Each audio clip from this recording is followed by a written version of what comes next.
Radha Srila Govinda Devo Preshtalibhi Devyamano Smarami Swaha Swaha Swaha Shriman Rasarasarambhi Vangshi Vata Tatastitaha Karshan Venusvanayar Gopir Gopinatha Shriyestunaha Swaha Swaha Swaha Taptakanchana Gaurangi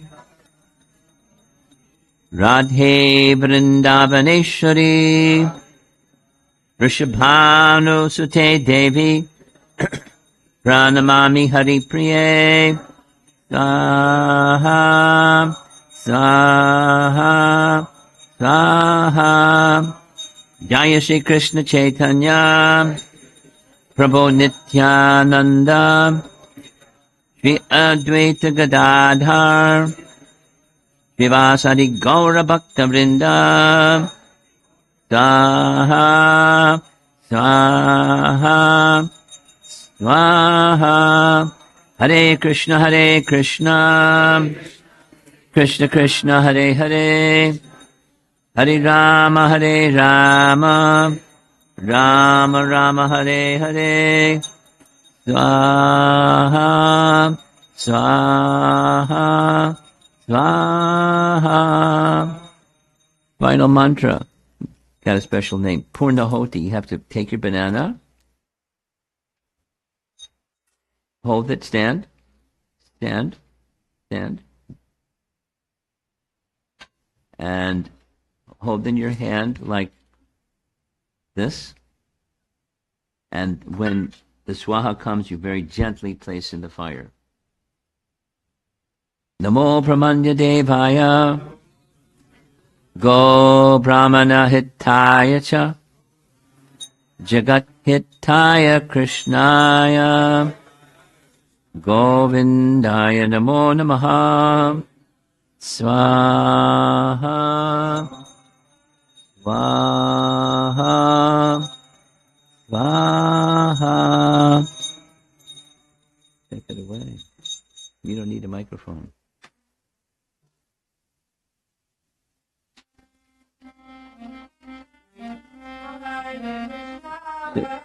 Initiates, you can circumambulate the fire.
No, you're okay.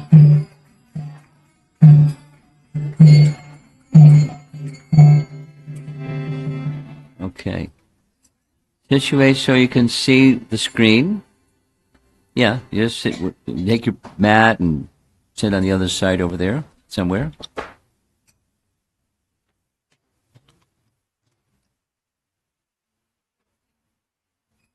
Traditionally, this part of the presentation, this initiation, happens earlier, but we adjusted because of our circumstance.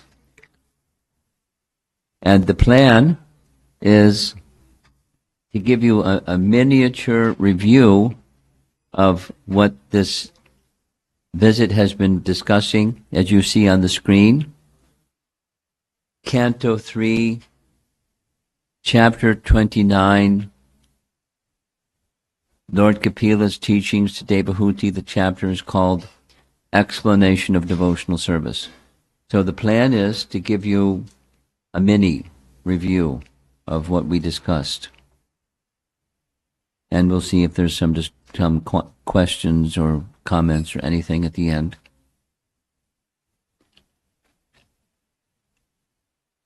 Many of you know Kapila Dev is especially renowned, well known for his teaching Sankhya Yoga. Sankhya Yoga is a little on the technical side and the philosophical technical side. And literally, Sankhya means to count. And so there's categories of matter, and 25, 24, sometimes 25 different items within the field of the material energy. So he explains all of that and how those fields of the material energy arise from spirit. So he discusses categories of spirit in the earlier Sankhya philosophy.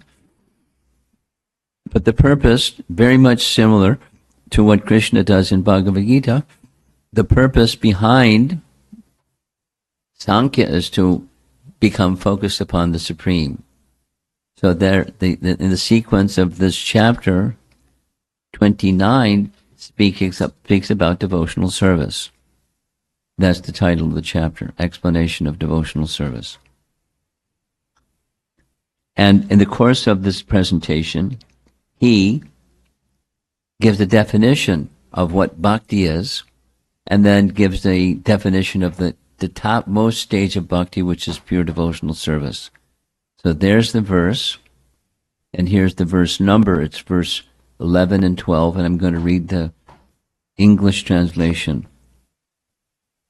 The manifestation of unadulterated devotional service is established when one's mind is at once attracted to hearing the transcendental name and qualities of the Supreme Personality of Godhead, who is residing in everyone's heart. Just as the water of the Ganges flows naturally down towards the ocean, such devotional ecstasy, uninterrupted by any material condition, flows towards the Supreme Lord. Now, some of you like Srimad Bhagavatam. And those of you that like Srimad Bhagavatam, one of the relishable sections of Srimad Bhagavatam is the prayers of Queen Kunti. Prayers of Queen Kunti is in Canto 1, Chapter 8. And Kunti says essentially the same thing. Same metaphor. She prays to Krishna as the Ganges flows inexorably towards the sea. Similarly, let my mind flow towards you, Krishna.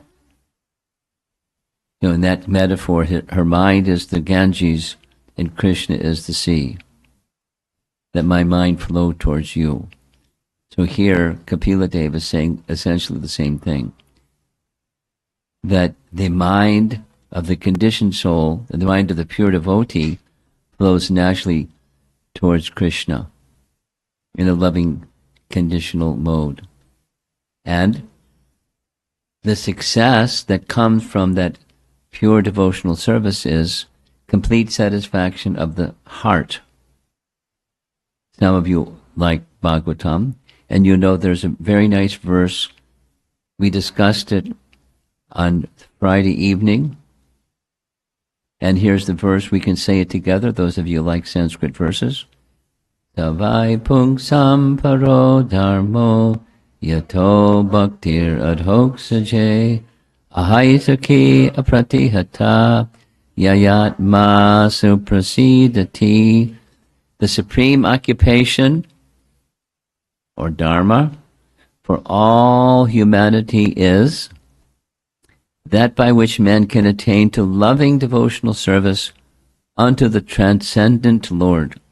Such devotional service must be unmotivated and uninterrupted to completely satisfy the self. So this is summarizing in an earlier part of the Bhagavatam what it says in multiple places, including chapter 29 of Canto 3, pure devotional service. So the transcendent Lord is the object, and hearing and chanting about that transcendent Lord is a natural way of devotional service.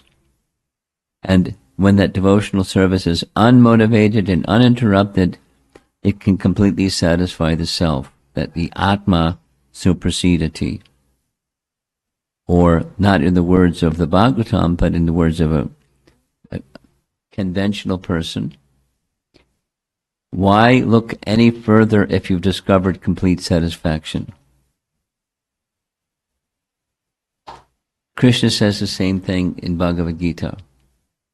How to give up the lesser taste by having a higher taste. Param drishtva navartate. And then the contrast is that lower taste. Vishaya. Sense enjoyment. Vishaya. Vishaya vinivartante niraharasya dehinam. Rasovarjam rasopyasya param drishtva navartate. You don't need to look further if you have param drishtva or a higher taste. Same explanation.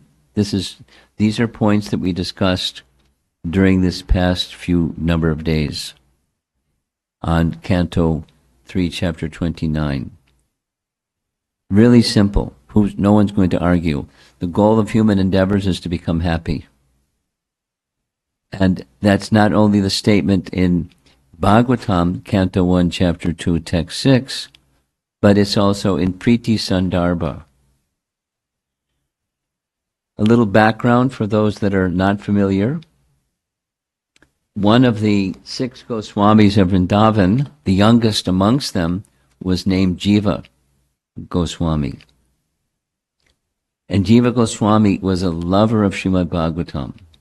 He was such a lover of Srimad Bhagavatam that he wrote 4 commentaries on Srimad Bhagavatam. He really liked Srimad Bhagavatam for good reason. One of those commentaries that he wrote was like Prabhupada did, verse by verse. And he gave it the name Krama Sandarbha. Krama means step. Step by step, going through the whole Bhagavatam and making commentary on almost every verse in the Bhagavatam. Then another one of those commentaries, one of his 4, was topic by topic commentary. And he divided that one into 6 Sandarbhas. And the final of the 6 Sandarbhas was called, as you see on the screen, Priti Sandarbha. Priti literally means affection. The affection one who is in love feels for the beloved. It's used almost interchangeably with prema. Prema is a stage of bhakti. It's prema bhakti, love of God. And the feelings that one feels in prema bhakti is priti. So he has a whole sandarbha just on the topic of priti. And here's the very first verse. It says the same thing. The goal of the human being is attaining happiness and destroying suffering. Complete happiness and destruction of suffering is attained only by priti. for the Lord. So the whole topic is attaining priti by attaining affection for the personality of Godhead. So it's the culmination of everything else that came before those first 5 sandarbhas, and then finally priti sandarbha. So that was our end goal or focus. And in chapter 29 of the 3rd canto, Kapila Deva is teaching about respect. And one of the things he says about respect is that it's an antidote, or it's medicine for the poison of thinking that one is engaged in bhakti when one doesn't even know what bhakti is. And one does things that are offensive in the name of engaging in bhakti. So he describes what those mistakes are, or mistaken understandings are. And here's a commentator on this particular section of Canto 3, Chapter 29. The commentator's name is Vishwanath Chakravarti Thakur, very celebrated commentator. And he writes, that Kapila Deva is speaking deliberately with exaggerated anger to impress a particular point. And what's that particular point, and why the anger? He writes, because people superficially say, yes, I follow bhakti, but in reality, they violate fundamental principles of bhakti. And that he outlines as being respect for other living beings. Why? Because the Supreme Lord is in the heart of every living being. And you can say, I love the Lord, but I don't love other beings because, they're not so lovable. But the Lord within the heart is lovable, and therefore they should be lovable because he's in their heart. It's like, I don't like your car. Well, the car is not the person. The passenger is the person. I don't like a Rolls Royce,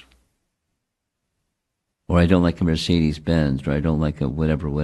I don't like Tesla because But the person is not the car. The person is not the covering of the soul.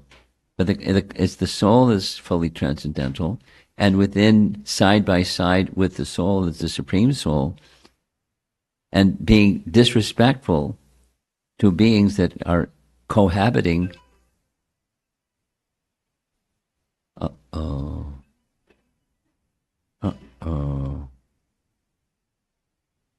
I'm going to check my phone to make sure it doesn't do that. Good, okay. It's a major part of the whole chapter, respect of other living beings. And that the people say they're practicing bhakti, but they don't have respect for other living beings, according to Vishwanath, makes him angry. And so, continuing, that same commentator and Jiva Goswami explained there are 4 verses after describing the pure devotional service. He describes what pure devotional service isn't. It's pure devotional service that's mixed with the poison of envy. And then poison can be in different degrees. So he has 4 verses that says the same thing 4 times. Stages of envy. That's what we're discussing. And the antidote for that envy is respect. He declares, you will never achieve anything in your devotional service unless you understand that the Lord is in every living entity and respects every living entity.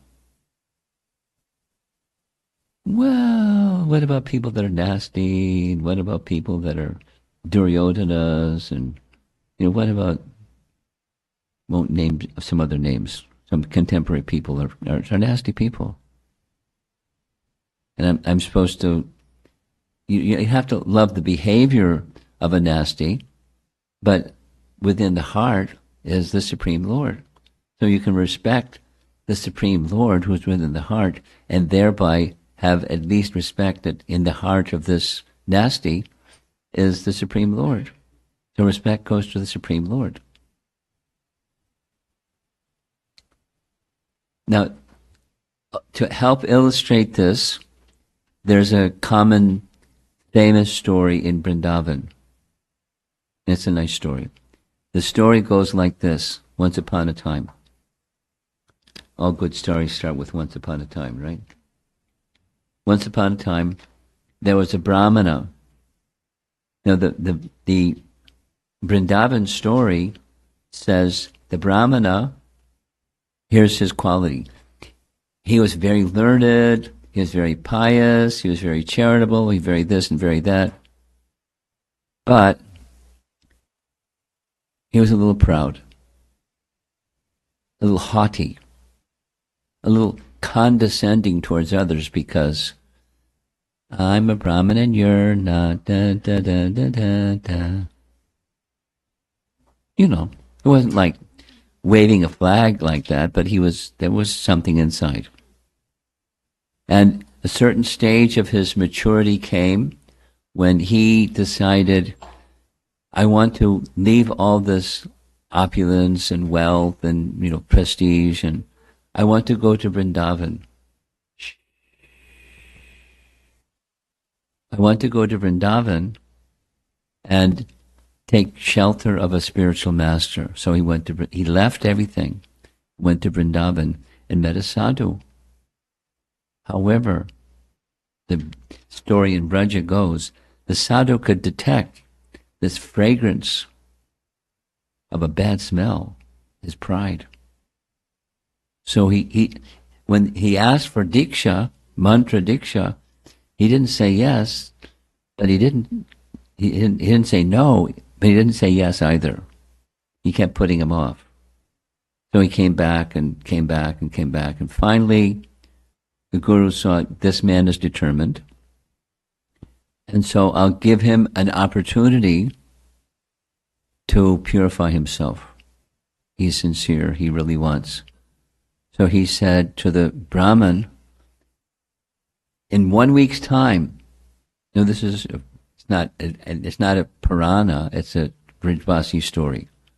But the sadhu said, come back in a week and I'll give you diksha, provided you can bring before me someone who's lesser than you.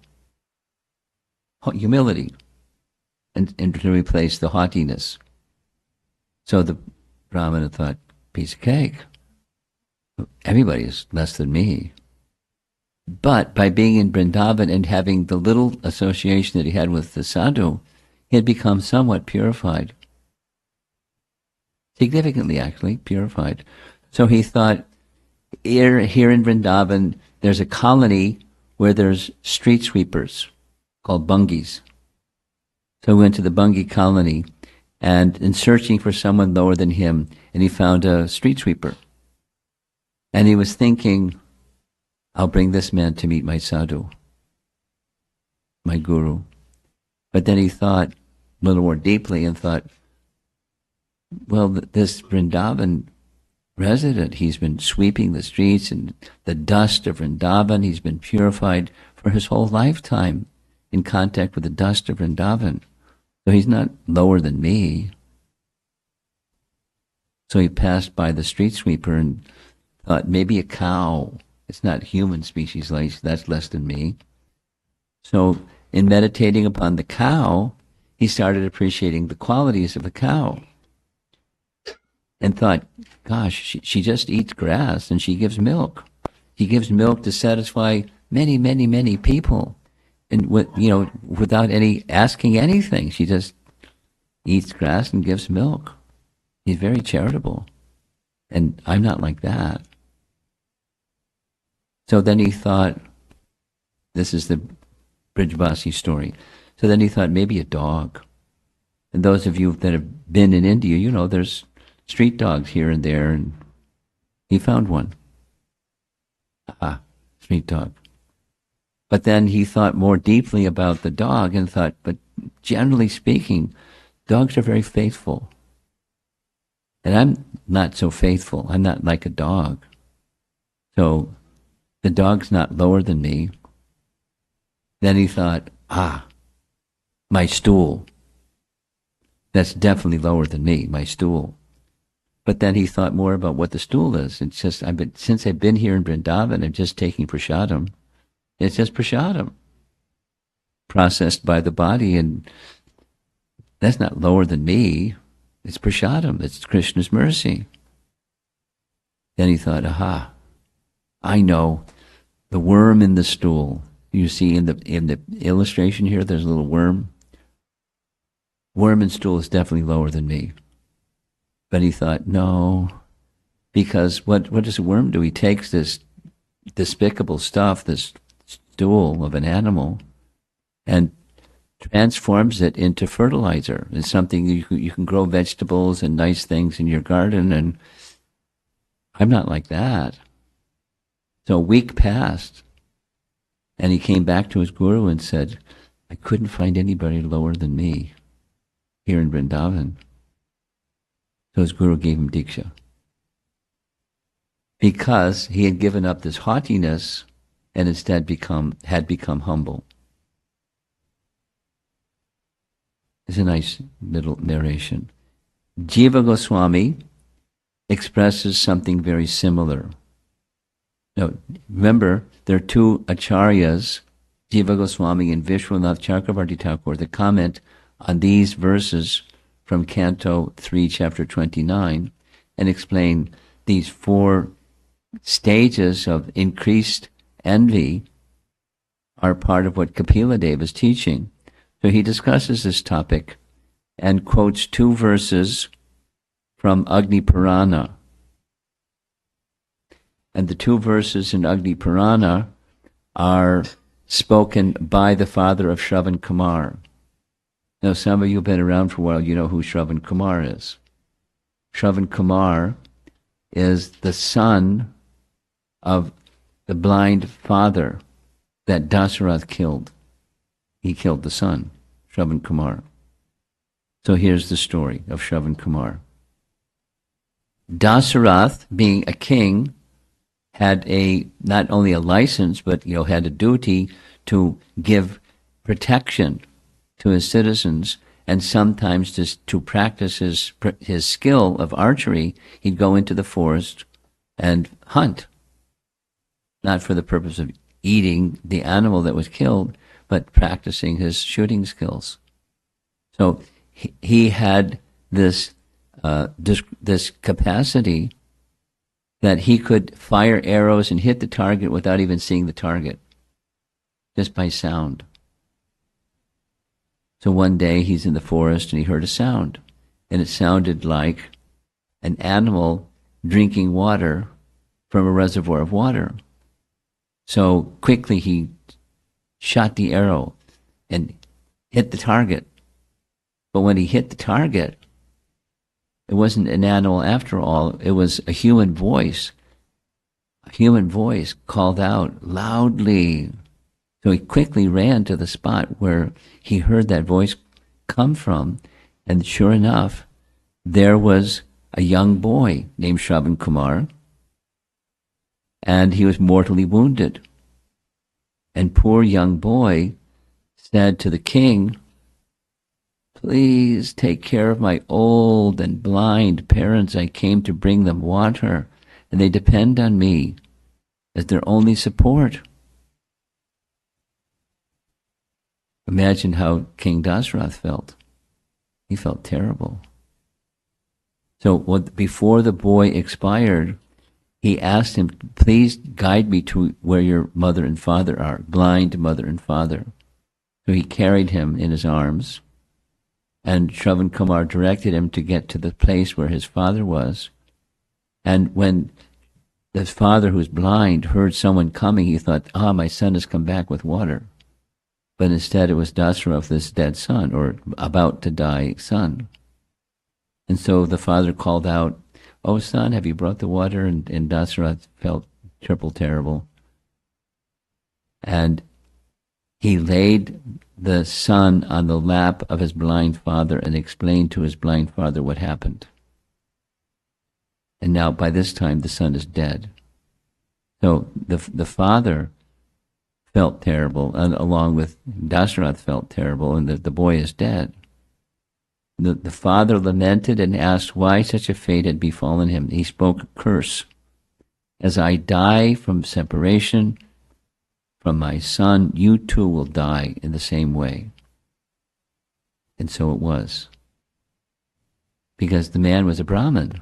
His elder, blind mother and father were Brahmins. So the words of a Brahmin are powerful. That's what happened to Dasarath. As powerful as Dasarath was, as elevated spiritually as he was, he died in the same condition. Then that's Ramayana, and then in Agni Purana it narrates the same sequence of events and ends with this. Because the father was an elevated person understanding Vedic principles, he knew that nothing happens without a cause. This is discussed in Jiva Goswami's Bhakti Sandarbha. You can look it up later if you like. And he gives the Sanskrit, 2 verses from Agni Purana. Here's one. He is reflecting on it. Why did this happen? Is there something bad that I did that caused this misery to come to me? So here's the Sanskrit of the verse. Perhaps I once saw the deity of the Lord and thought it as stone, Shilabhuti, considering it merely a well-decorated stone. This is a serious offense that the Lord can manifest anywhere. That was one. And then the second contemplation in the same Agni Purana, the next verse, here gives the Sanskrit, perhaps a Vaishnava once came before me, decorated by the signs of Vaishnava Bhakti, Vishnu Bhakti, Tilak and so forth. At that time, at that moment, I did not pay obeisances in my mind. Mental offense. And respect him properly. I didn't do that. Maybe that's what happened. So the indication is, Jiva Goswami is explaining to illustrate Kapila Dev's teachings in Canto 3, Chapter 29, that one can offend a Vaishnava, even a worshipper of the deity can offend a Vaishnava by not offering respect to the Vaishnava while worshipping the deity. Serious offense. Enough, at least in Shravan Kumar's father's consideration. Maybe that's why this misfortune came to me. One of the additional topics we discussed, I'm just doing a summary of some of the main points we covered. Chanakya Pandit, well known for his Artha Shastra, or how a person of this world can become prosperous. So instructions in social conduct to foster prosperity. So in the course of his instructions, he speaks of something that is necessary for one to prosper. And Dainya is our common word for humility, but Chanakya Pandit uses the word Vinaya, or humility, or good breeding, or discipline. And from that Vinaya, the very foundation of very Vedic culture is respecting superiors, which was a major part of what we discussed over the last few days. So here's a graphic to help explain, to illustrate Chanakya Pandit's teachings, and we're going to end. At the bottom is the roots of a tree, and then the trunk of the tree, and the branches of a tree, and the fruit at the top of the tree. So his teaching is, it's from the roots, or service to superiors, that one may develop the culture of humility. I'll say it again. By respecting superiors and serving superiors, one may develop the quality, is likely one will develop a quality of humility and discipline. So he had things to do, things not to do, because I want to respect my superiors. And then one who has that humility and respecting superiors, they have sense control. And then one who has sense control may, through that service And the kindness of the superior, especially a sadhu, can get knowledge of the self, and otherwise we may not get it. And from knowledge of self, one may get ultimate knowledge of the Supreme. And one gets knowledge of the Supreme and lives their life that way, then all material and spiritual benefits will come to that person. That's the prosperity. All material and spiritual benefits. I'll say it one more time. All material and spiritual benefits come to that person who has God realization. And all the root of that tree that has the fruit at the top is respecting seniors or superiors. So here's a little breakdown of what he says. The Sanskrit terms are here. The one who has his senses under control can bring others under his influence.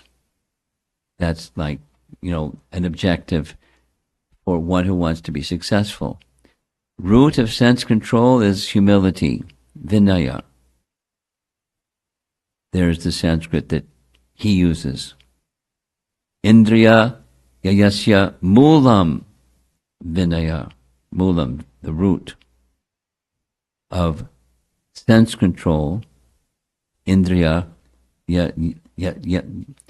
jayasya is humility. The root of sense control is humility. And where does one get humility? The root of humility is service to seniors, elders, guides. There's the Sanskrit phrase, Ridho Paseva. Ridho Paseva. That's the root of humility. And then when there's this service to superiors, then the door opens of vijnana. As a result of serving superiors, the seniors, a person becomes capable of attaining vijnana, or spiritual knowledge, the ability to comprehend the soul. Through realized knowledge, one realizes oneself. Atma, Atmanam, sampadayat. One who has perfected himself becomes self-conquered. The self-conquered person becomes endowed with all prosperity, material and spiritual. That's Chanakya. It's not scripture, it's not Puranas and Itihasas, and it's not that kind of text. It's social conduct. And through proper social conduct, starting with respecting superiors and spiritually elevated persons, humility, sense control, knowledge of the self, knowledge of the Supreme become possible. So we've spent a lot of hours together. So this, what I just have done, is a mini summary. So there, I'll summarize the mini summary. The goal, from Kapila's point of view, is to become a lover of God, to become a lover of the Supreme. We're from the Supreme, we're of the Supreme, we're meant to see everything in relation to that from which everything has come. Everything. Say it negatively. Is there some part of that which is created where Vishnu is absent? Answer, no. He's not only in the heart of every living being, he's within every atom. And how small is the atom? How small is he who is within the heart of every atom? But it's the same Paramatma that's in the heart of every living being, and between every atom. And is there some place where he isn't? He's everywhere. And that's the meaning of Vishnu. The all-pervasive, or he's everywhere. He's literally everywhere. There's not some place where he isn't. And God realization, or self-realization leading to God realization, means to experience that. Now, in the beginning stages, we don't experience that. We may have some teachings, and we may or may not fully embrace the teachings. But then the teachings are more than information. That's meant to a way to live your life. And if you live your life that way, with respecting the Supreme Personality of Godhead who is within everything and everywhere and everyone, then you respect everything and everyone and everywhere in devotion. And why not? Because that's reality, as opposed to illusion, where we don't see that. And you follow that lifestyle, you follow the sadhana that's like that, and gradual purification up to the stage of coverings are gone, obstacles are gone, and original consciousness is revived, restored fully. Sadhana leads to sadhya. The practice leads to perfection. And that's what chapter 29 of Canto 3 is describing. And there's some obstacles. The main obstacle that he focuses on is envy. And the antidote for envy is respect. And there's teachings, in Kapila Dev's teachings and our acharyas that comment on respect. The absence of respect is disrespect. Supposing you don't disrespect, supposing this Brahman that came to meet the sadhu in Vrindavan, he wasn't disrespecting others in overt ways, but he was a little haughty. Little. And that's pride and lust. Pride and envy. And the Guru detected it, and he helped him become free from that. So, the whole chapter is teaching, say three things, basic three things. The goal of our life is to reawaken that which we have forgotten. That's our loving relationship with the Supreme. The medium is devotional service. But devotional service minus respecting other living entities where the Supreme Lord resides is immature. It's incomplete. He uses the word vidambanam, it's pretense. Like, you're a pretender. Ooh.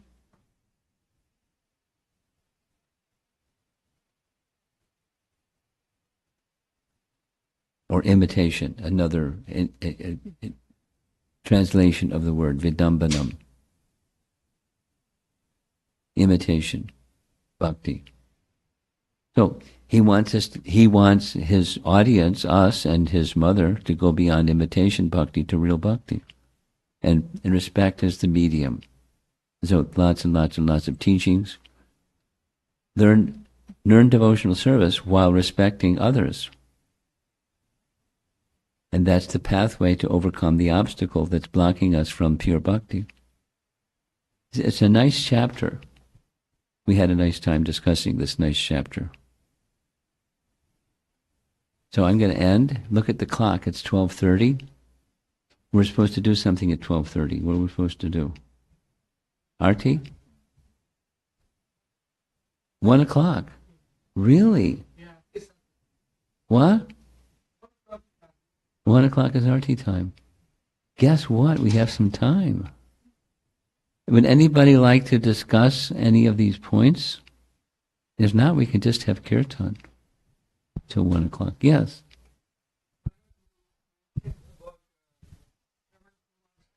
Yes, I did. Just a clarification I was wanting.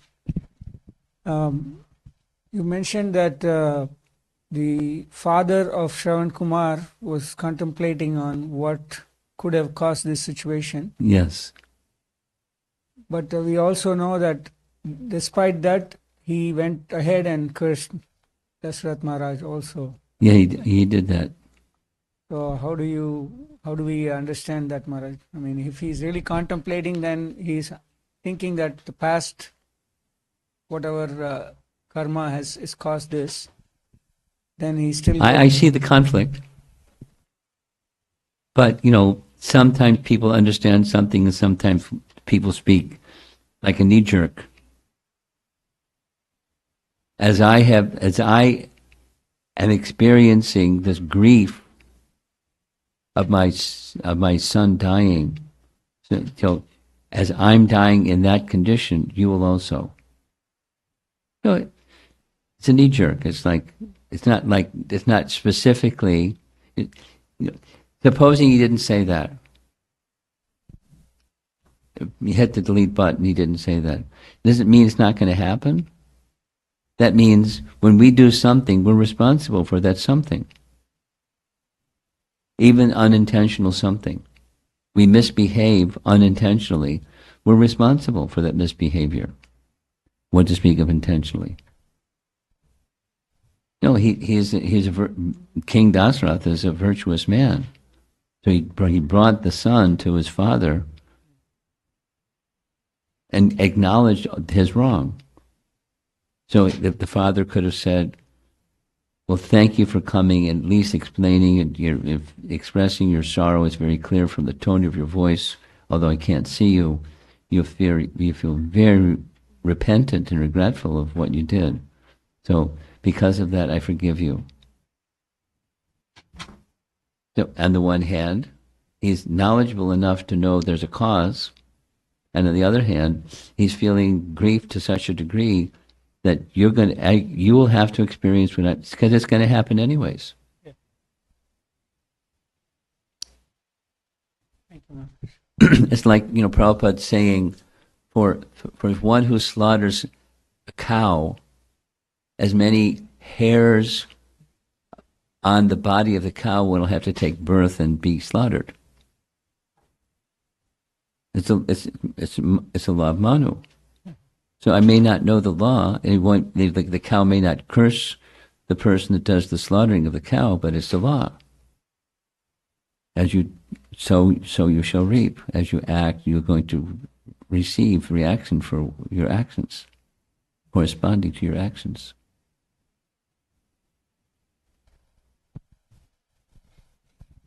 Hare Krishna Maharaj. My goal. So my question was, if you push someone to Krishna and they don't want to go to Krishna and they're older, is that disrespectful? No. You can't. You can work the other way around. The elder could be saying to you, go back to Krishna. No. You can say to the elder, my dear elder, please go to Krishna. No.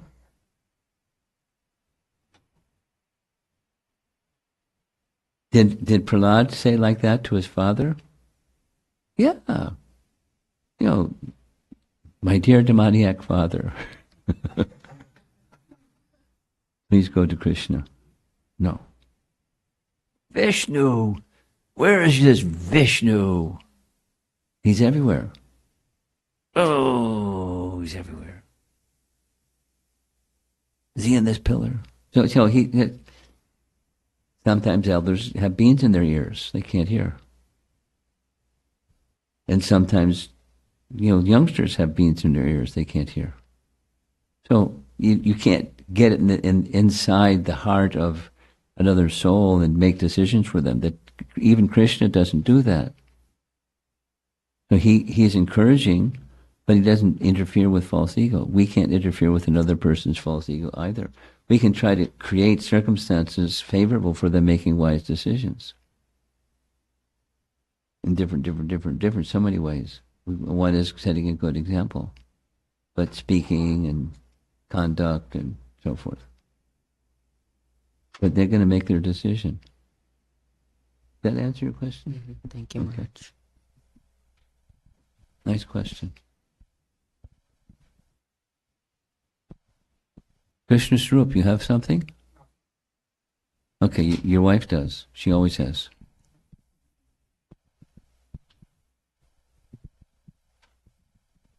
Hare Krishna Guru Maharaj. This is about the Purushartha that you talked about, the Dharma, Artha, Kama, Moksha. That Purushartha, 4 items. Yes, I got it. Yeah. So I was just contemplating on that about like Varna Ashram Dharma. About what? Varna Varnashram Ashram Dharma? Dharma. So, and also we know Paradharma, that the goal for us. So could you please explain on that? Explain on that what? of The this, distinction between Varnashram and Paradharma? yeah, That's what you want? yeah. I have to like decipher your questions to make sure I got the question.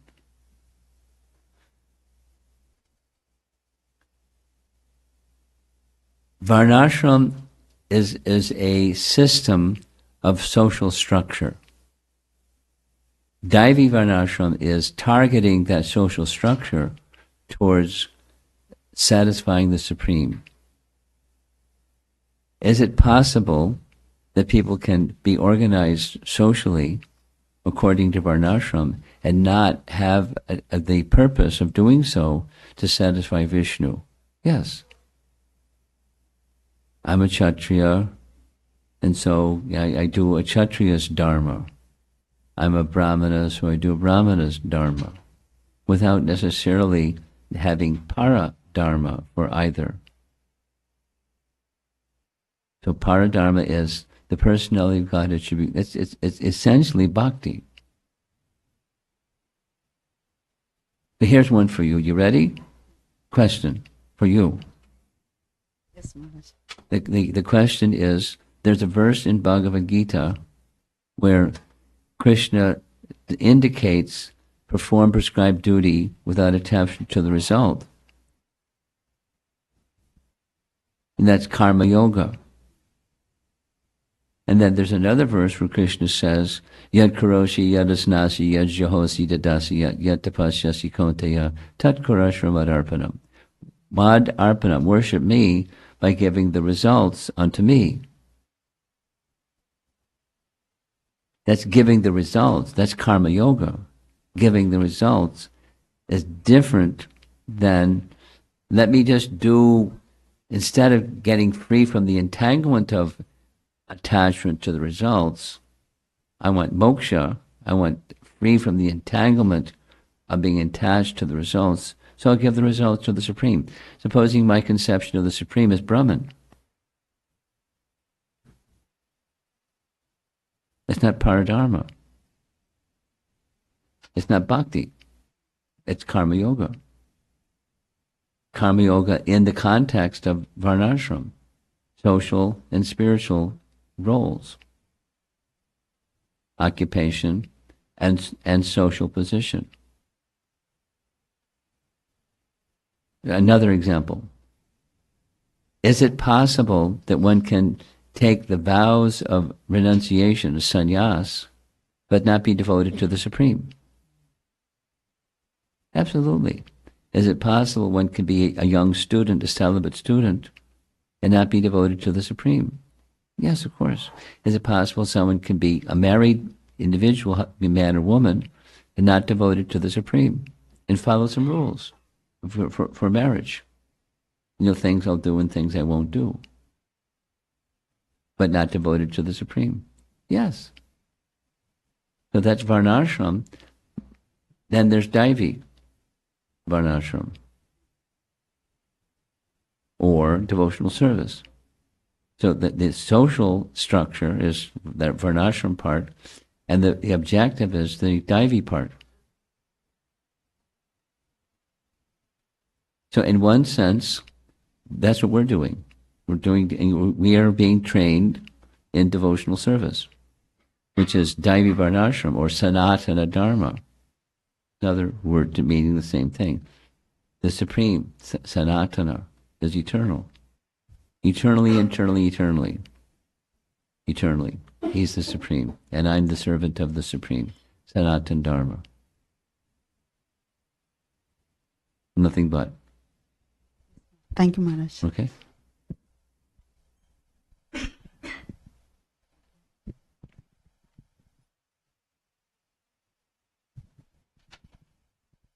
I think that's it. So, okay.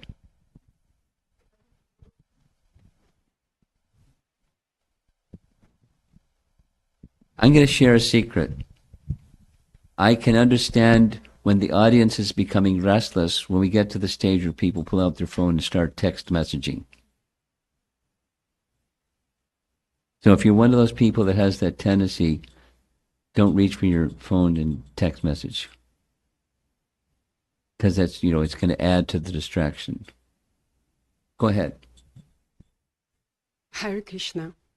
I was a little surprised when I saw that the goal of human life is to seek happiness. Yeah, why not? Oh, But what is that happiness? Let me ask you, what's happiness? well, actually, we don't have happiness. No, but we that's materially. pursue happiness. But as in yeah. declaration, yeah. But supposing somebody doesn't know what truth is with a capital T, they're going to accept something else as happiness. Yehi samsparshaja bhoga. You know the meaning? One who thinks samsparshaja, samsparsha, senses contacting a sense object. Happiness. Dukkha yonai evate. That's not what happiness is. It's the birthplace of distress, dukkha. That's not happiness. So then, is there such a thing as happiness? Yes. What's that happiness? It's when the lover is serving the beloved. And when the beloved is the supreme, and that love between the beloved and the lover is unobstructed by anything material, that's happiness. There's the direction, and then there's the fulfillment. There's the tree, then there's the ripened fruit at the top of the tree. So that's the ripened fruit. That's the real happiness. So that's what Priti Sandarbha is saying. It's real happiness. The real happiness. Is it a process or the outcome? That's a nice question. What do you think? Well, I don't. I thought that the goal of human life is to seek freedom from this Durga. But supposing, thank you for that. And then, if we feel free, maybe we can become happy. Maybe. So then. But let me take your question. There are 5 categories of liberation. According to our Vaishnava teaching, according to this Canto 3, Chapter 29, one who has achieved pure devotional service, even if offered moksha in the 5 categories of moksha, they say, no, thank you. Vishnu comes and says, my dear devoted individual, you're very nice. I'd like to give you a gift, liberation. Would you like it? The pure devotee will say, thanks, but no thanks. Why? Why would they say that? I'm addressing the conception that happiness is this liberation stage. So if they're being offered... Not only like moksha, but every day we seek some freedom. But it could be a freedom of choice. But we have that eternally, if you're in La La Land, you have freedom of choice. That's of the soul, intrinsic to the soul. You're never going to lose it. It's always with you. You can properly or improperly use it, but it's always with you. It's never a time that it stops. For example, from this respect, from other, like, injuries of the negative sense, the sense experiences. Do you understand what she's saying? Freedom from negative emotions. I mean, freedom in a broader sense, not only moksha, but we seek freedom from, freedom for anything or from anything. Okay. That's impersonal. And we're personalists. So what's the distinction? Freedom that's defined by negation, and freedom that means connection with the positive.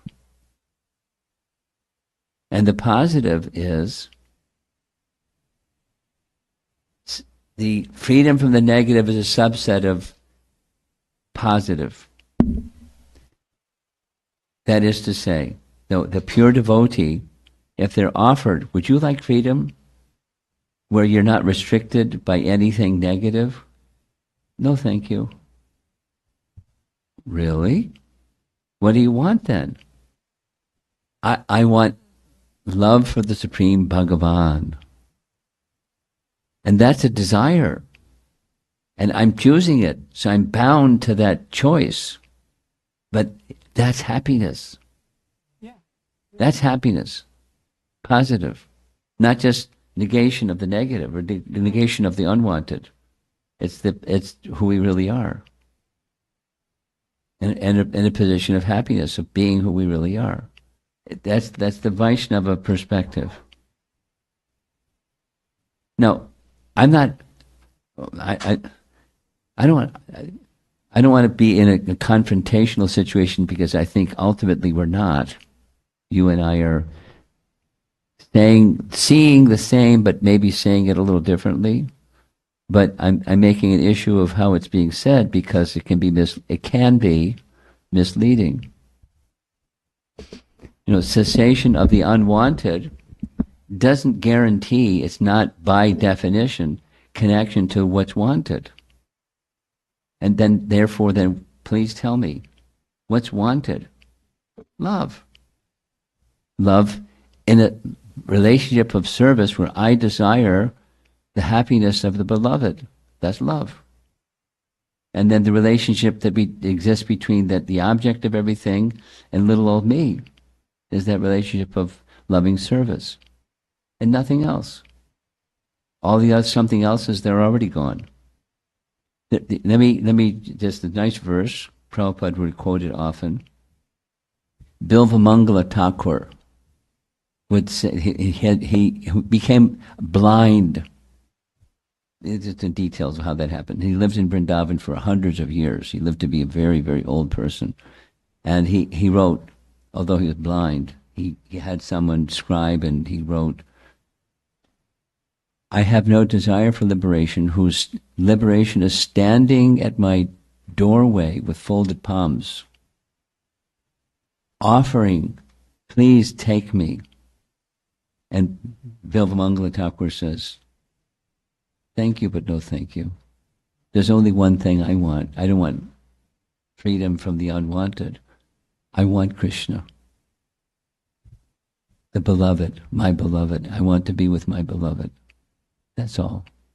The unwanted is inconsequential. It's there or not there. I only want what I want. That's love. Undeterred. Mind does not budge. Heart does not budge. Soul that doesn't budge from that one position. That's wanted. That's what real happiness is. And that's what that verse from Priti Sandarbha is saying. The real happiness and the cessation of misery comes from priti, or love, or the affection one feels in love. And then describes, a whole book's worth of explanation of why it is so. And anything short of that is not attaining happiness or cessation of material misery.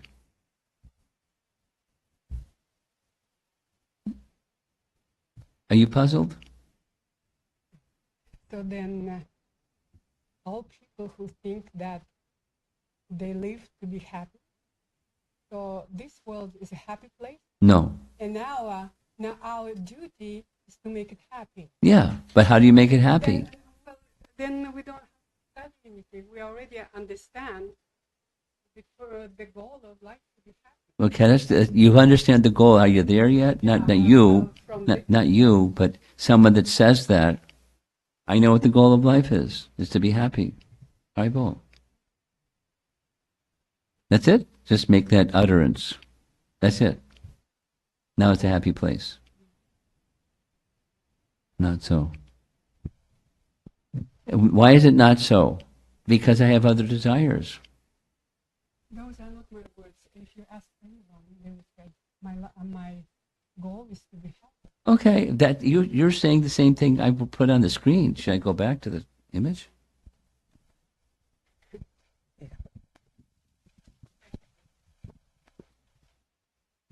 The goal of all human endeavors is to become happy. This is analyzed. The goal of human being is attaining happiness and destroying suffering. Complete happiness and destruction of suffering is attained only by priti for the Lord. Do you have difficulty with that statement? You like it? Oh, good. Me too.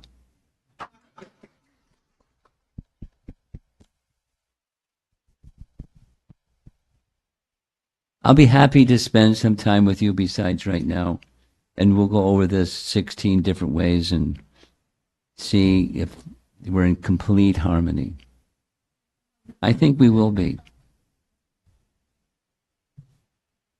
And I'll invite you, and I'll invite one of our learned devotees. Make some passages. Can you do this service? Just listen. Don't jump. Provide her with some passages from Priti Sandarbha so she can understand what's the message of Priti Sandarbha. Then she'll probably say, okay. I'm in complete harmony with that one. You know one another? You get to know her. She likes sharing things. Very enthusiastic.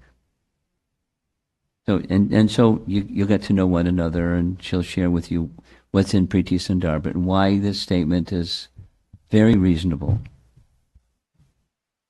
Although you're not disagreeing, you're agreeing with it. It's like, wow, that kind of wow experience. Okay? Okay? Okay. Thank you.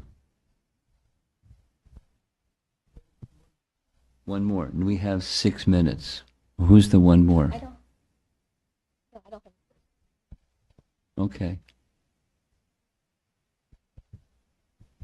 Well, in that case, take it away. Oh, you have something.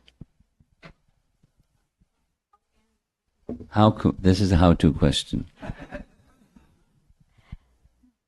How can we get there?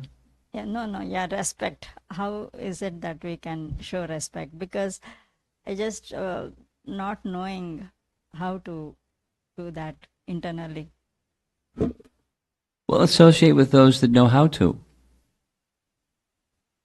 Do you play harmonium? No, Maharaj. No. Find somebody that knows how to play harmonium, then you can know how to.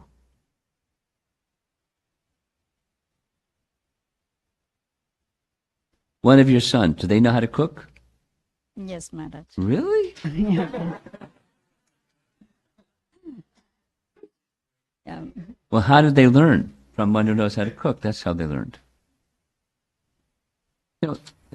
You can receive something from someone who has that something. You can give something if you have received that something. So, one who has received this how to, you can give it to somebody that doesn't know how to. If you want to know how to, you go to somebody that knows how to. And they're not going to know how, but they live their life that way. You get bhakti from someone who has bhakti. You can't get bhakti from the gas station attendant. Or something, maybe if he's a nice devotee, maybe you get one from bhakti from that person, but they have to have it before they can give it. That's the principle, the how-to principle. Sadhu Sangha.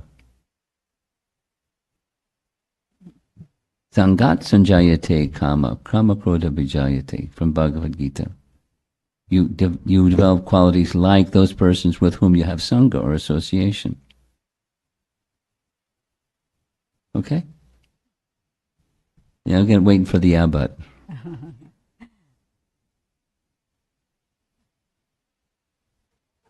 Go ahead. It's I'm sitting. how, I mean, is like going and inquiring a person, giving respect, just, I mean, how is it that one can know that they're being respectful? How do they know? Yeah. How to Guru Sadhu express Shastra. one's respect? You've heard Guru, Sadhu, Shastra. The king is Shastra, and what Guru says and what Sadhu say is in alignment with Shastra says. So Shastra is the Supreme Court. That's how you know. But how do we know? Someone can read Shastra and they think X, and another one says Y, and another one says Z. So how do I know what Shastra says? Guru and Sadhu. Anyone who lives that way, those are persons that can help you understand. How do you know? Through those qualified persons that know.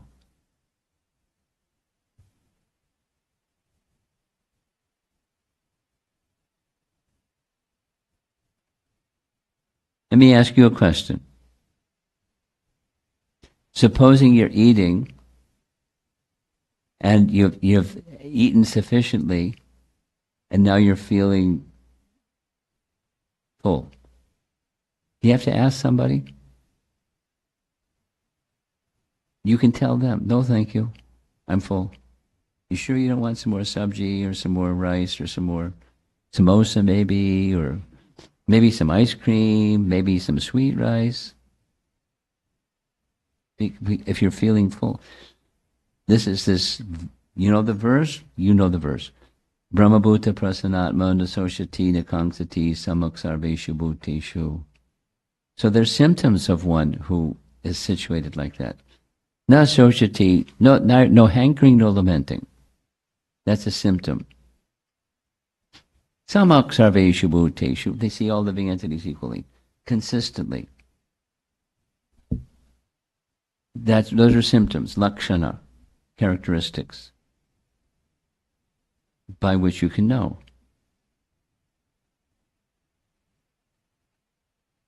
She's got that look on her face like she's not convinced. One has to be internally very full-fledged to be able to experience or give. Yeah, sure. You have to have some qualification. You can't just be, cavalier. You have to be sincere. That's a qualification. There's some initial qualifications. You have to be. But like the example of feeling full, you don't have to be so sincere. You're feeling full. And guess what? Time for arti. Are you ready? Okay. No, we're going to end. Just look at the clock. It's 1 o'clock. Srila Prabhupada ki jai.